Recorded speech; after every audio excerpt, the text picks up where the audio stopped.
Emotional और सबको दिल से मानने वाली पारुल की शादी विवेक से होती है। क्या है यार, शादी के वक्त तो तुम दुबली हो गई थी, लेकिन शादी के 2 साल में ही फिर फूलकर गुप्पा हो गई हो। पारुल के साथ अब विवेक का व्यवहार बदल गया। सास ससुर भी बिना बात के ताने देते। अरे 2 साल हो गए, बच्चा नहीं हुआ, निकल यहां से। विवेक का भी सहारा पारुल को नहीं मिलता है।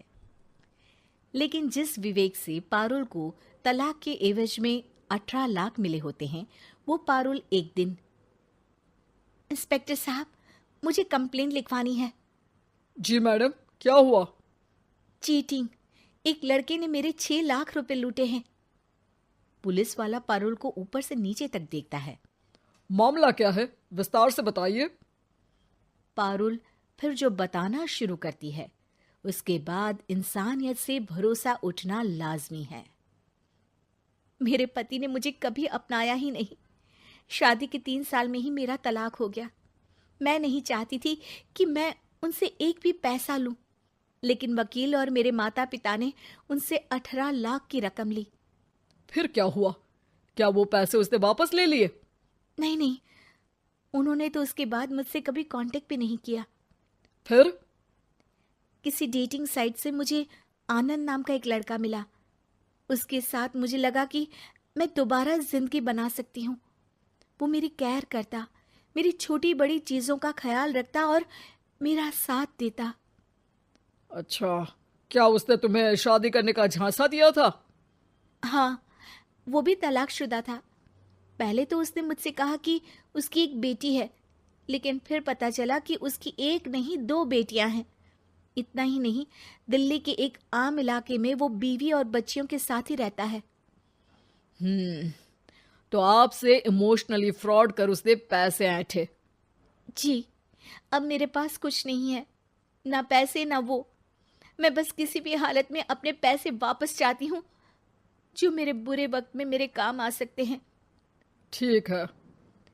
पुलिस आनंद को पुलिस स्टेशन बुलाकर सारी पूछताछ करती है, लेकिन आनंद पुलिस वालों को ये यकीन दिला देता है कि पारुल ने उसे कोई पैसे दिए ही नहीं, बल्कि वो तो उस पर बीवी को छोड़ने का दबाव बना रही थी और ना मानने पर पारुल ने ये झूठा केस डाला है।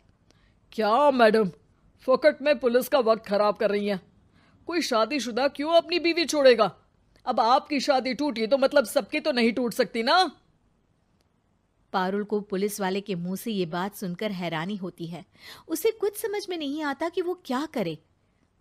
वो अपनी सहेली झनक, जो कि वकील थी, उससे कांटेक्ट करती है।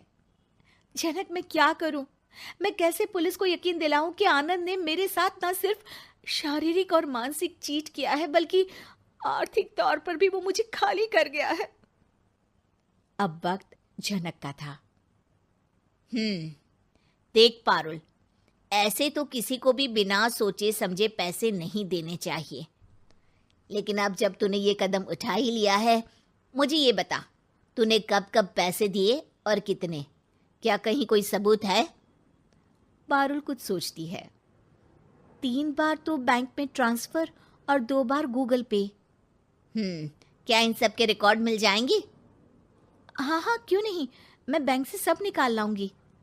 अगले दिन पारुल सारी स्टेटमेंट झनक के सामने रखती है और वो व्हाट्सएप की चैट भी दिखाती है, जिसमें कई बार आनंद ने ये बात कबूली थी कि वो उसके पूरे 6 लाख जल्द ही देगा। झनक अब पूरा केस लेकर पुलिस के पास जाती है और मामले को क्राइम एक्ट के तहत पूरे सबूत के साथ दर्ज करा आनंद की गिरफ्तारी की मांग करती है। पुलिस आनंद को लेने जैसे ही उसके घर जाता है, उसका सारा मामला बीवी और बच्चों के सामने खुल जाता है। पुलिस स्टेशन में पारुल को देखकर आनंद भड़क जाता है। ओह, तो बहुत होशियार बन रही हो तुम। ये झनक है ना तुम्हारी बचपन की सहेली? बताऊं सबको तुम्हारे बारे में?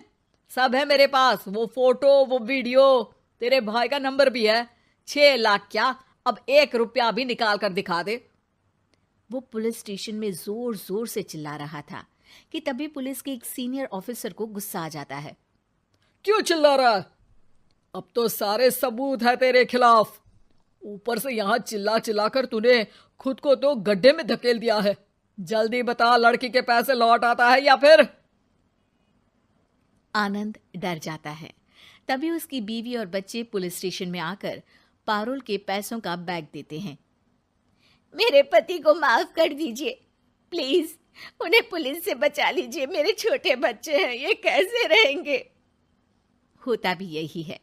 पारुल केस वापस ले लेती है, लेकिन उस सबक के साथ कि इमोशनल होकर किसी को भी अपना पैसा नहीं देना चाहिए। झूठ बोलकर रिश्ते कभी ना बनते हैं और ना ही निभते हैं।